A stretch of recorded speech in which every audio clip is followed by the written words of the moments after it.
best story or memory of James Karen? Like that, it could either be from the set or just your favorite memory. My I had as I said earlier, I had a lot of scenes with Jimmy. So we were always in the makeup chair together, and he was a veteran actor by the time he was doing Return of the Living Dead. He'd done a lot of stuff. Told me stories of when he was paid the gentleman caller in Streetcar Named Desire on Broadway with Brando, and really good friends with Jason Robards, and how he was at a play with Jason Robards, and Marilyn Monroe was in the play, and he would see the play a lot because he was friends and he was supporting Jason, his buddy. And he said the bar was in Jason's room back in the day. So during the third act, he went back to go get a drink, and JFK was in there with Marilyn Monroe. And he walked in on him. And he goes, "Oh, I'm so sorry," I walked out. The JFK apologized to Jimmy and gave him a lighter, and they had the same initials, JFK. He gave Jimmy Karen the lighter, his own lighter, so he had that lighter. But he would tell me all these great stories about him being a young actor in New York coming up, and all his shenanigans and stuff. And Nancy Reagan? No, I didn't hear that one. And we became really close friends. Stayed in touch, and we found out on part 2 that we had the same birthday. We were born the same day in November, and we'd invite him over for Christmas dinners and stuff like that at the house. So him and I would always come over. And before I did the movie, I was in acting class with his wife Alba. She was in the same acting class as me. So we have all that. But he was just really a gem. Sorry to have him go. I never had a scene with James Karen, but he was so sweet to me every time I saw him. Every time on the set, I got to know him more at these reunions than I ever did working on the movie, because I never worked with him, not once. But in the rehearsals, before we started principal photography, there was an actor's strike in Hollywood, and we had gotten in under the buzzer. We had gotten this job that was going into production, and so we were going to be working during the actor's strike in Hollywood. And Jim took all the kids, and he said, "Just remember, everybody, we're working." And I just remember him saying that, going, "God, this guy's so enthusiastic. He's being so nice and friendly." And at that age, at that time of my life, it wasn't about being all nice and friendly and enthusiastic. It was kind of like you're a sullen, teen, you're kind of like a, grumpy actor, like, "Okay, I'm doing this, but, it's no big deal or anything." But he was enthusiastic, and he was right. He was right to be that way, and beautiful to be that way, and brave in his kindness. I really loved him. Right. I really love Jimmy.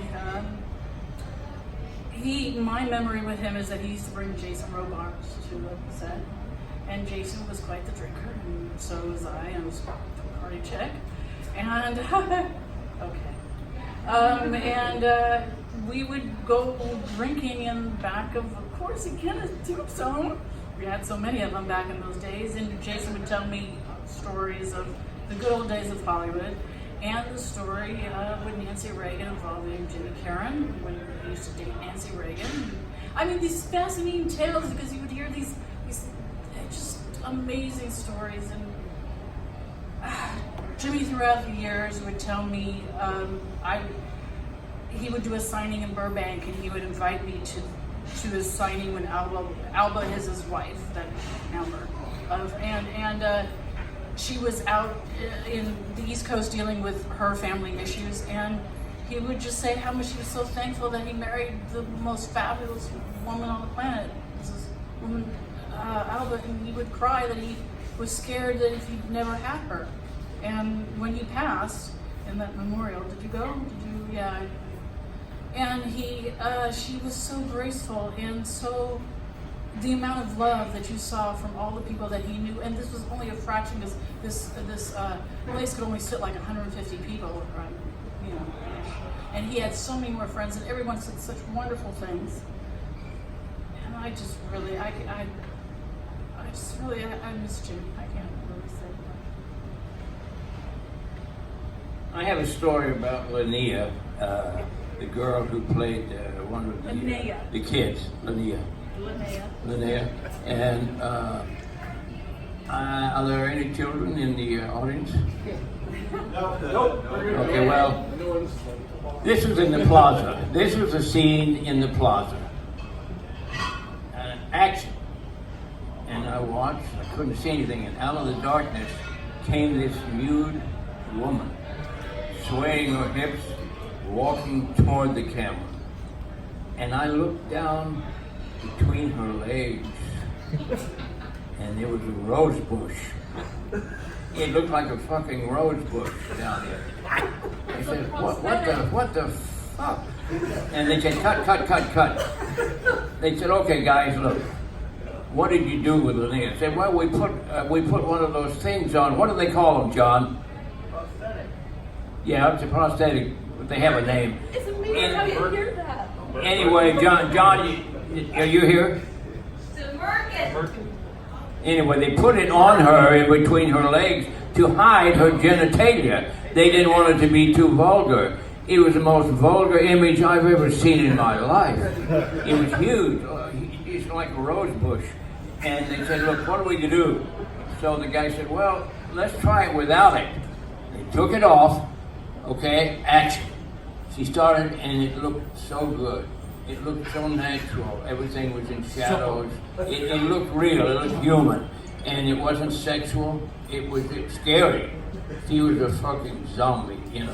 And so it was. That's the thing I remembered most about that film. About James, yeah, about James. Allan. So James was wearing this merkin one day. That was it, right? Merkin. Any of you ladies wear marks?